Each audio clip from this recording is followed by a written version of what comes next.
Derrière les murs de ce bâtiment signé Auguste Perret se cache le cœur du mobilier national. Une institution d'excellence dédiée à l'ameublement, la restauration et la conservation des pièces destinées au Palais de la République. Un patrimoine de plus de 80 000 objets, meubles, orfèvreries, tapisseries ou autres lustres majestueux.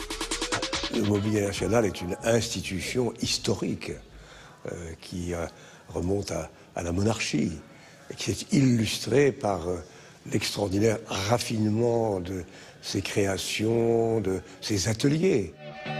Le mobilier national est en fait l'héritier de ce qu'on appelait en 1663 le garde-meuble royal. Chaque fois qu'un roi se déplaçait, il convenait d'installer le château dans lequel il se rendait, dans le royaume de France. Donc c'était un service qui suivait le souverain. Mais ce sont Louis XIV et Colbert qui ont fait de ce garde-meuble l'écrin de la monarchie. La monarchie voulait montrer déjà le savoir-faire français, à la cour bien sûr, et à l'étranger. En 1870, le garde-meuble royal devient l'actuel mobilier national. Mais l'institution reste la vitrine et le symbole de politique culturelle. Georges Pompidou est le premier à faire entrer un designer contemporain à l'Élysée, Pierre Paulin. Et dans les années 80, Jack Lang, tout juste nommé ministre de la Culture sous François Mitterrand, se sert lui aussi du mobilier national comme d'un outil. Notre volonté avec François Mitterrand était de relancer la commande publique, tous azimuts. Et quand François Mitterrand est devenu président de la République, nous avons évoqué toutes les possibilités que nous pourrions envisager de faire appel notamment à de jeunes créateurs. Et nous nous disions, il faut que l'État donne l'exemple. Dans mon propre bureau rue de Valois, j'avais fait appel à André Putman d'abord. Il avait conçu un magnifique bureau dans une texture douce.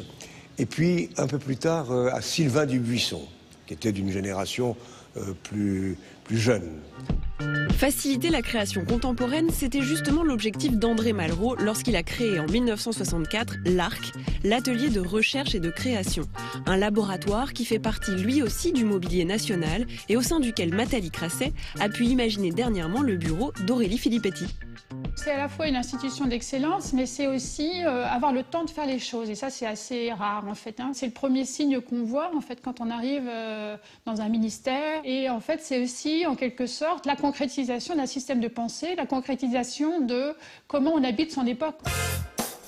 Des pièces contemporaines auxquelles les ministres eux-mêmes finissent par s'attacher, comme ce fameux bureau dessiné par André Putman. Lorsqu'un jour, Lionel Jospin, tout nouveau ministre de l'Éducation nationale, est passé rue de Valois, il y avait une petite réception amicale, il voit mon bureau, il me dit c'est formidable. Je lui dis emporte-le, transporte-le à l'Éducation nationale. Et lorsque Lionel Jospin est devenu Premier ministre, il était tellement amoureux de ce bureau qu'il l'a fait retransporter à Matignon, à l'hôtel de Matignon, là où est le Premier ministre. Et je dois dire que tous ses successeurs l'ont gardé.